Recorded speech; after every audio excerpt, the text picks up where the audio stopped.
But why, some say, the moon? Why choose this as our goal? And they may well ask, why climb the highest mountain? Why, 35 years ago, fly the Atlantic? Why does Rice play Texas? We choose to go to the moon. We choose to go to the moon.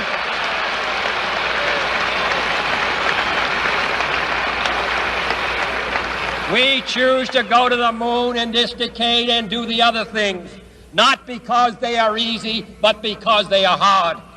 Because that goal will serve to organize and measure the best of our energies and skills. Because that challenge is one that we're willing to accept, one we are unwilling to postpone, and one we intend to win, and the others too.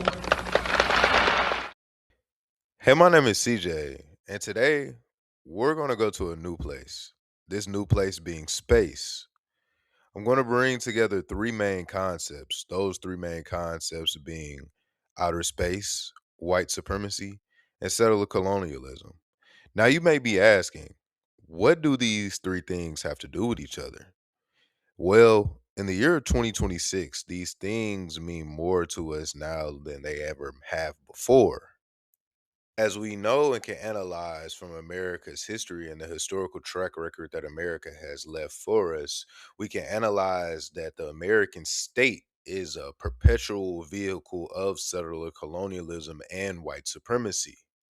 We can see that this engine known as settler colonialism has never sufficed. We can see this through the concept known as manifest destiny, in which the United States has its destiny written in and written through.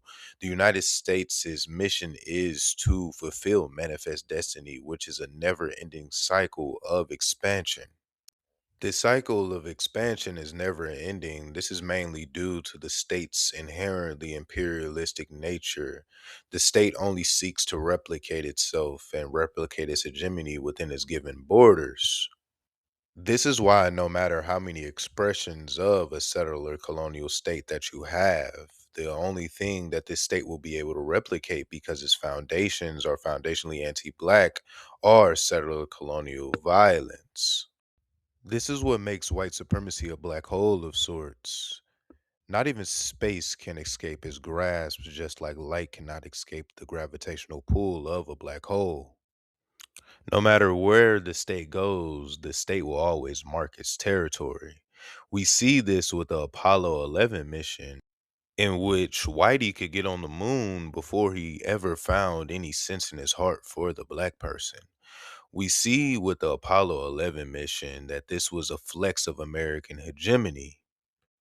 Make no mistake about it, this was not a mistake. The moon landing didn't happen just because the American state was interested in science.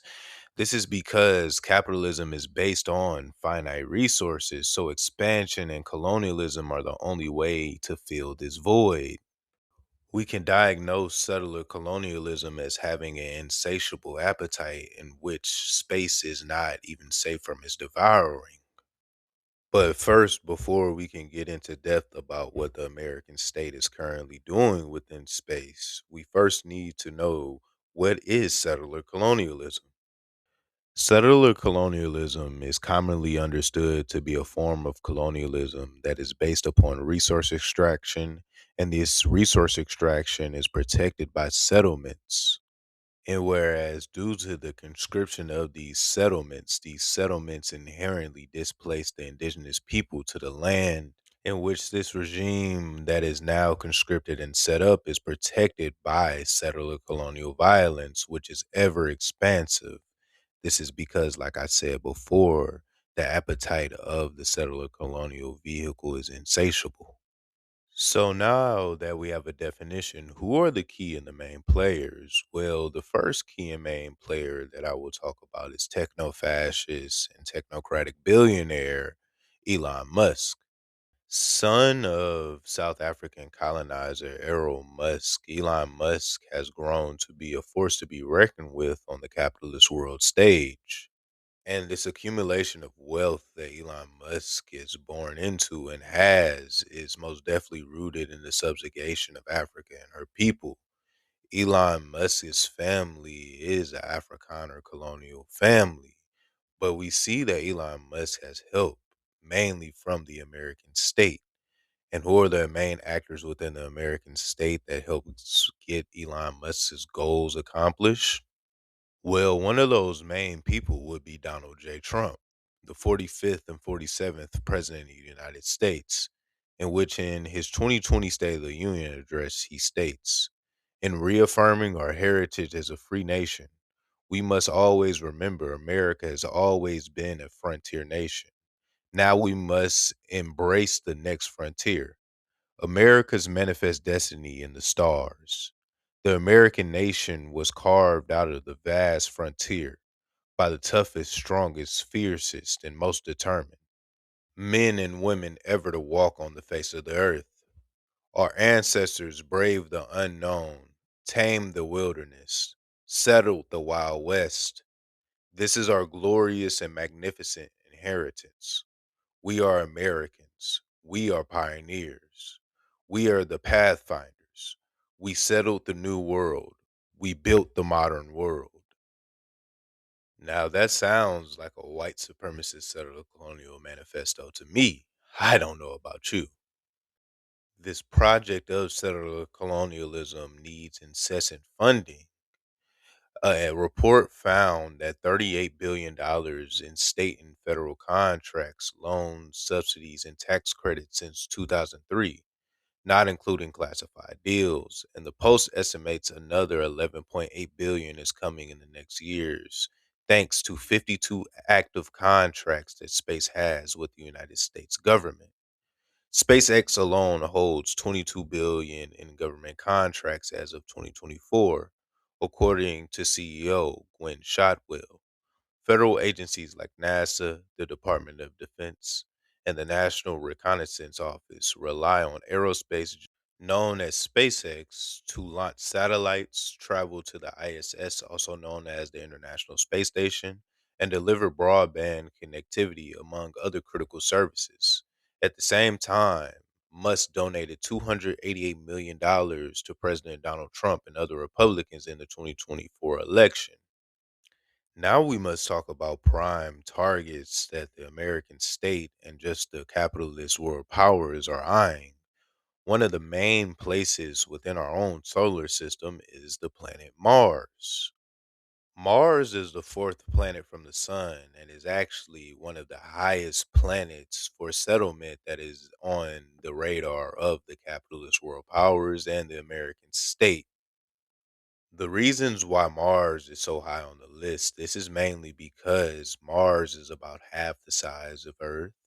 The closest point to Earth is 34 million miles. The time to get there is 6 or 7 months, and the average surface temperature is around negative 80 degrees. Another reason why Mars is high on the list is because of the potential of liquid water on Mars' surface.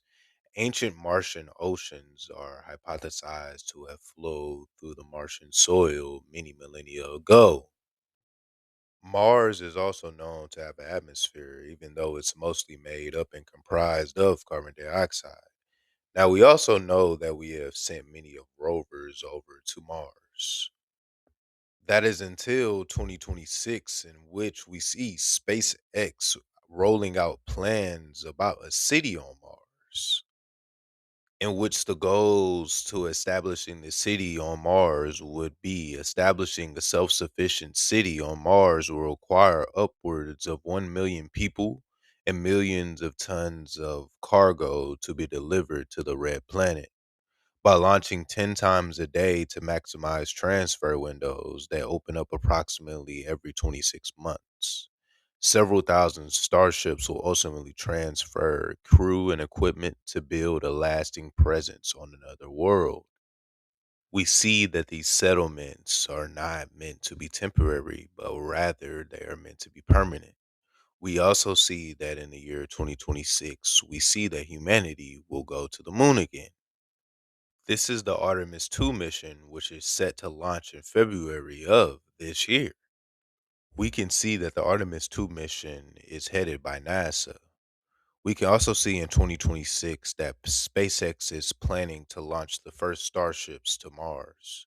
These first vehicles will gather critical data on entry and landing, serving as the forerunners to future crew and cargo deliveries to the Martian surface.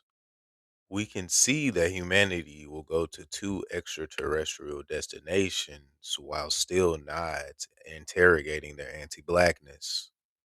This is all without interrogating the foundationally anti black systems known as capitalism, imperialism, colonialism, all of these isms that we have on earth, all of these oppressive modes that we have on earth, which end up harming earth, in which we can see this expressed due to climate change.